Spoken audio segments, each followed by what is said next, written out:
Somebody stood outside a second-floor apartment in Boston at 3 in the morning, waiting for a light to switch off, and when it finally did, that person made a decision that would end an innocent life over a mistake that had nothing to do with her at all.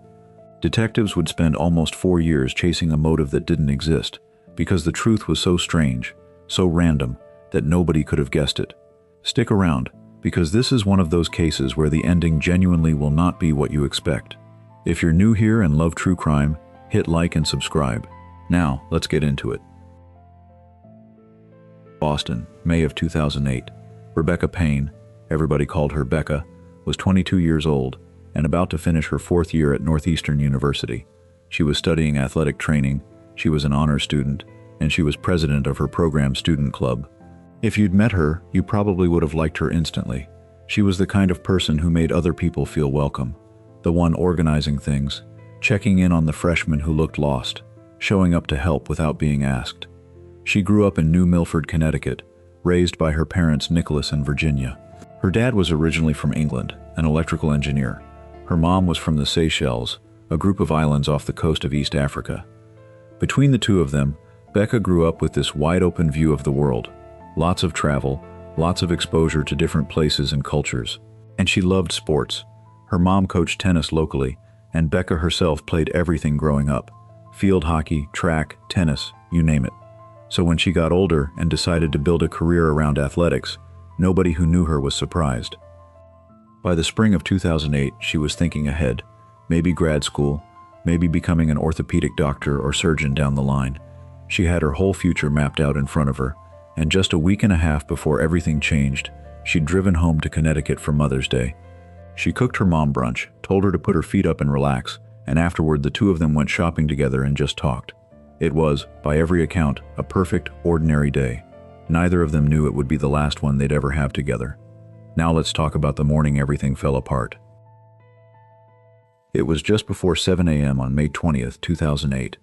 A building manager at the Parker Hill Apartments in Boston's Mission Hill neighborhood was doing his usual morning rounds when he noticed something off.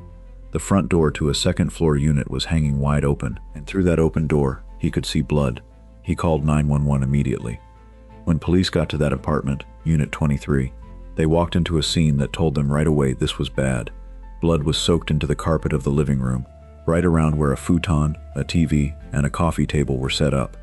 And leading away from that main pool of blood were smaller streaks, almost like drag marks, heading toward the back bedrooms. Officers followed that trail, and in one of the bedrooms, they found her. Rebecca Payne, face down on the floor. She was already gone. She'd been shot 5 times, twice in the legs, twice in the torso, once in the face. This wasn't some accident or a robbery gone slightly wrong. This was violent, and it was fast. Investigators found shell casings scattered around the living room, all 9mm, along with bullet damage in the walls and furniture. Piecing it together, it looked like Becca had been sitting or lying on that futon when someone opened fire on her without warning. She'd tried to crawl away, tried to make it to her bedroom, but she never had a chance. Here's something that struck investigators immediately, though. Her autopsy showed no sexual assault and no defensive wounds. None. Which meant this happened so fast that she never got the chance to fight back, never got the chance to scratch or grab at her attacker. And that also meant there was no DNA evidence to work with, no skin under her fingernails, nothing. So right away, detectives are looking at a crime scene that's genuinely hard to read. The apartment itself was a mess. Shoes, papers, coins, clothes, all scattered across the floor, like someone had torn through looking for something. That points to a robbery, right? Except nothing appeared to actually be missing. Her car, a blue Mini Cooper, was untouched in the parking lot. Nothing of obvious value had been taken. And here's the part that really threw them. There was no forced entry. The front door wasn't damaged. The only other way in was a sliding glass balcony door, which was open when police arrived. But Becca lived on the 2nd floor. That's not exactly a convenient way to just walk in. So detectives are left staring at 2 unsettling possibilities. Either somebody staged this to look like a robbery, or Becca actually let her killer inside. And if it was the second one, if she opened that door herself, then it almost certainly meant she knew whoever did this, which is a genuinely horrifying thought when you consider who Becca was: trusting, warm, the kind of person who'd let a friend crash on her couch without thinking twice. But before we go further into the investigation, I want you to sit with something for a second, because it gets worse before it gets better. When detectives began knocking on doors around the apartment complex, they learned something devastating. A lot of Becca's neighbors had heard loud thuds, gunshots, even screaming, in the early hours of that morning, and not one of them called the police. Based on those accounts, the shooting happened around 3:30 a.m. Remember, the 911 call didn't come in until almost 7. That's roughly 3.5 hours that Becca lay in that apartment before anyone came to help her.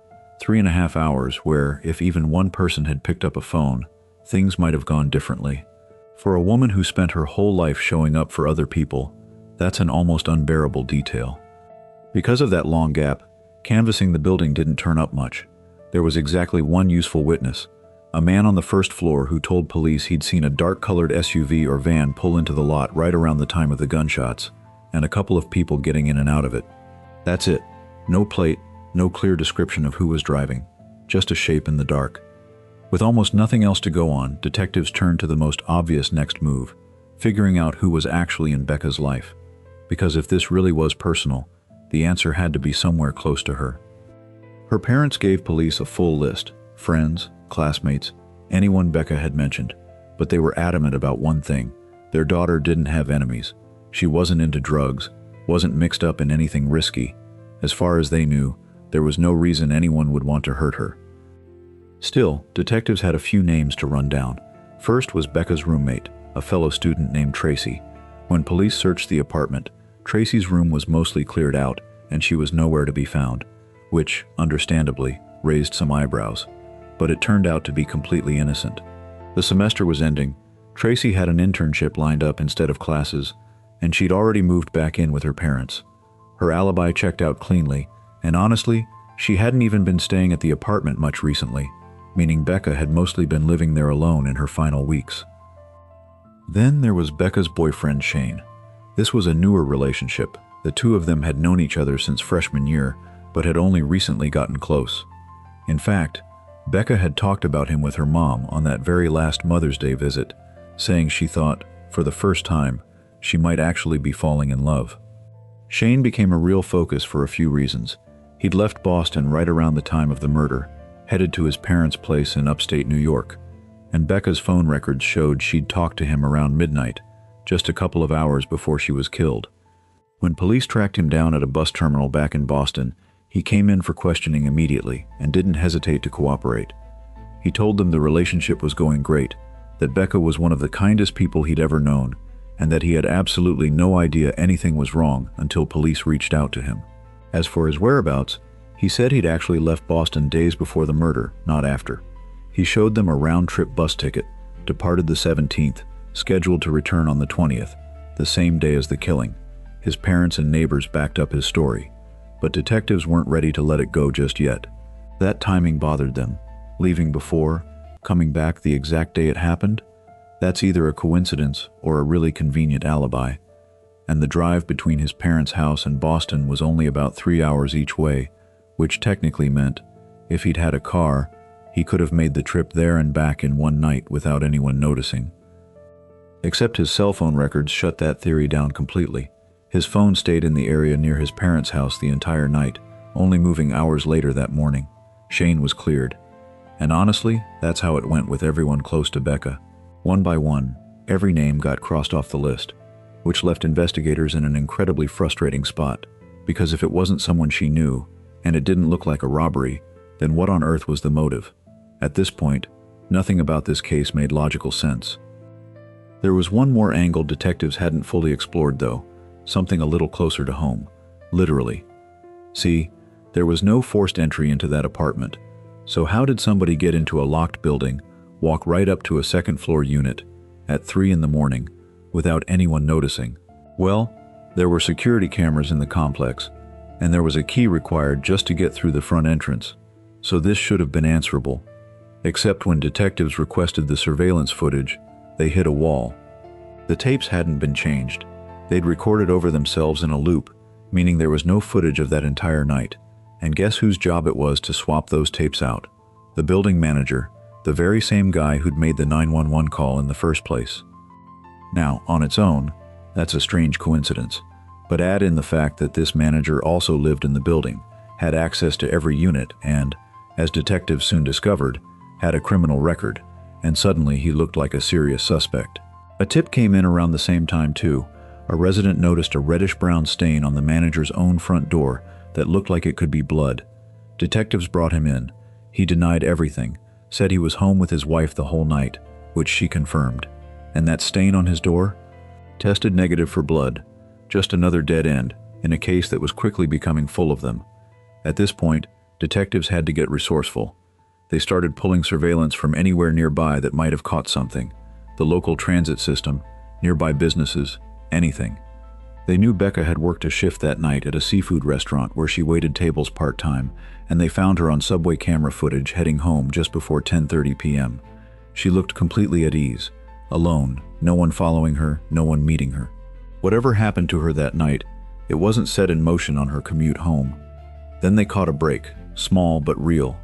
Cameras outside a hospital just up the road picked up a dark SUV driving past around 3:30 in the morning, right when the shooting would have happened. It matched what that one eyewitness had described. But the footage quality was rough, grainy, low-res, enough that they could maybe say it looked like a Ford. Beyond that, it was just another lead that trailed off into nothing. On June 2nd, not even 2 weeks after her murder, Becca's funeral was held back home in New Milford, at the church where she'd grown up.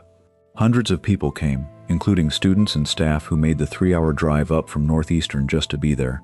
Her mother, Virginia, spoke afterward, and she said something that's honestly stuck with a lot of people who followed this case. She said she wasn't looking for revenge.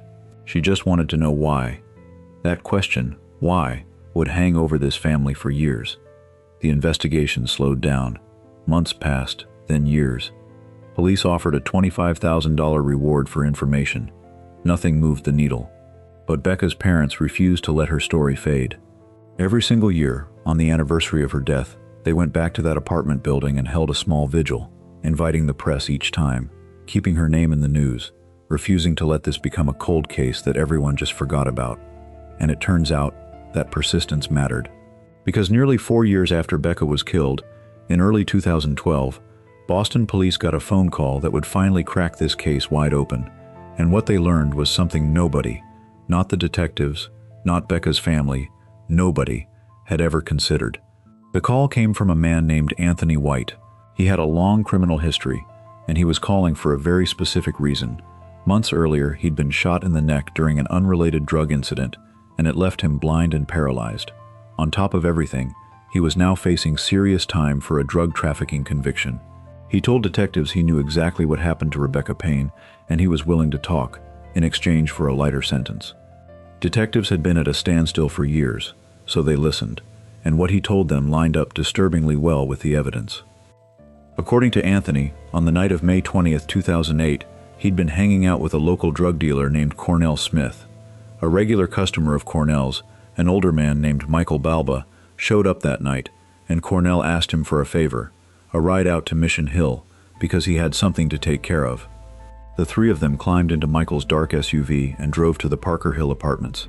Once there, they parked somewhere they could see directly into a few of the units. Cornell pointed up at one specific window, where a light was still on, and told Anthony, "She's up there. I'm waiting for her to go to sleep." They waited. When the light finally clicked off sometime after 3 a.m., Cornell and Anthony got out of the car. Michael stayed behind. Anthony acted as the lookout while Cornell climbed up onto a lower balcony and used it to reach the second floor, straight to the sliding glass door of apartment 23, which was unlocked. He climbed in. Becca had fallen asleep on the futon in front of the TV. The sound of him entering woke her up. She screamed, tried to run, and that's when Cornell opened fire. He stuck around just long enough to tear through the apartment, then fled out the front door. All three men drove off in Michael's SUV. Now here's the part that changes everything about how we understand this case. Becca had absolutely nothing to do with drugs, nothing to do with Cornell Smith. So why would he target her specifically? Anthony's answer to that question is honestly one of the most gutting details in this entire story. Becca wasn't the target. She was never supposed to be involved at all. Months before the murder, back in February of 2008, Cornell had been arrested on drug charges, and he believed 2 women had informed on him to police. These 2 women were sisters, also connected to drug activity in the area. When Cornell made bail, he wanted payback. He'd already tried once, on May 16th, and it went badly. He ended up in a fight with the sisters, and one of them stabbed him.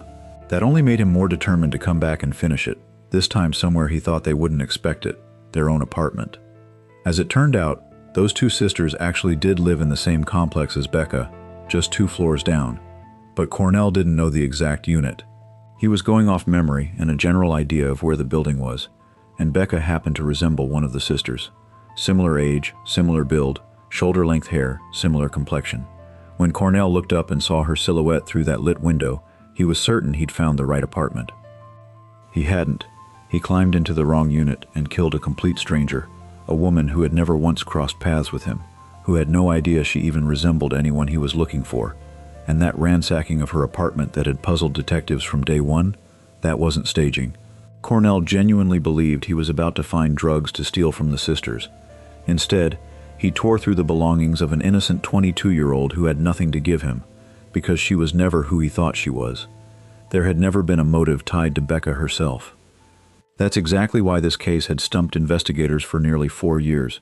They were searching her life for answers to a crime that had nothing to do with her at all. The Suffolk County District Attorney later put it about as plainly as you can. She was, in every sense, an innocent victim. You'd think, with a confession like this finally in hand, the case would move quickly toward justice. It didn't, not even close. Cornell Smith and Michael Balba were indicted in April of 2012, but the case dragged for years. Cornell was already serving a 12-year federal sentence for drug trafficking, plus he had additional pending state charges, so things kept getting delayed by his other legal proceedings. At one point, he actually attacked his own defense attorney during a pretrial hearing, forcing the lawyer to withdraw from the case entirely. And then, in May of 2014, right as the case finally seemed ready for trial, prosecutors got the worst possible news. Anthony White, their key witness, the man whose testimony this entire case rested on, had died from complications tied to that earlier shooting. This was catastrophic for the prosecution. Investigators did have some supporting evidence. They'd confirmed Michael Balba owned a Ford Expedition that matched the SUV caught on that grainy hospital surveillance footage. But without Anthony alive to testify, the case against Cornell was seriously weakened. And going after Michael Balba directly hadn't worked either. When police had tried questioning him earlier, using Anthony's statement as leverage, he flatly denied any knowledge of the murder and refused to cooperate at all. Without Anthony there to back it up in court, prosecutors only really had enough for a perjury charge against him, nowhere close to what he arguably deserved. For a while it looked like this case might actually collapse completely, even with the truth already known. Then came one of the strangest twists in the entire investigation.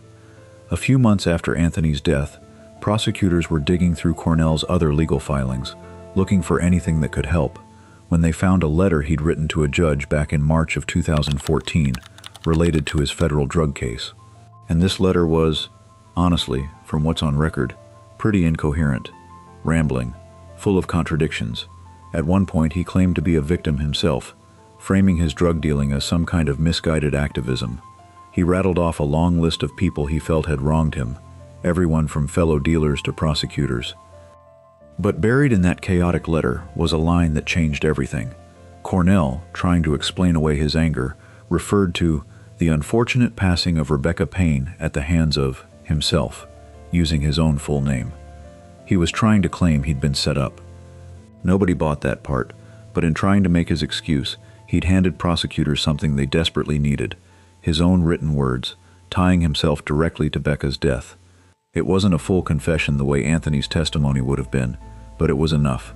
Enough to bring real leverage back into a case that had nearly fallen apart entirely. Facing that evidence, Cornell accepted a plea deal. In February of 2015, nearly 7 years after that night at the Parker Hill Apartments, he pleaded guilty to voluntary manslaughter and unlawful firearm possession. He was sentenced to 18 to 20 years. And Michael Balba, with Anthony gone and no other witness willing to testify against him, the charges against him were ultimately dropped altogether. It's hard to call that real justice. Becca lost her entire future, every plan she had, every version of the life she was building, and the man responsible will very likely walk free again one day. It's the kind of ending that leaves you sitting with a heavy, unresolved feeling, because honestly, that's exactly what it is. But before we close this one out, I want to tell you what Nicholas and Virginia did with their grief, because I think it says everything about who their daughter was. They didn't just hold vigils while the case was unsolved, they built something lasting. They helped establish scholarships in Becca's name for young students with big futures ahead of them, the same way she'd had. They helped fund the renovation of a rundown outdoor sports complex back in her hometown, because sports had shaped so much of who she was. In Boston, they organized a march for peace and justice, aimed at pushing for real change around gun violence, a cause Nicholas became so committed to that he ran for state representative in Connecticut in 2010. He didn't win, but he pulled in over 20% of the vote as a third-party candidate, reportedly one of the strongest showings by an independent candidate in that state's history at the time.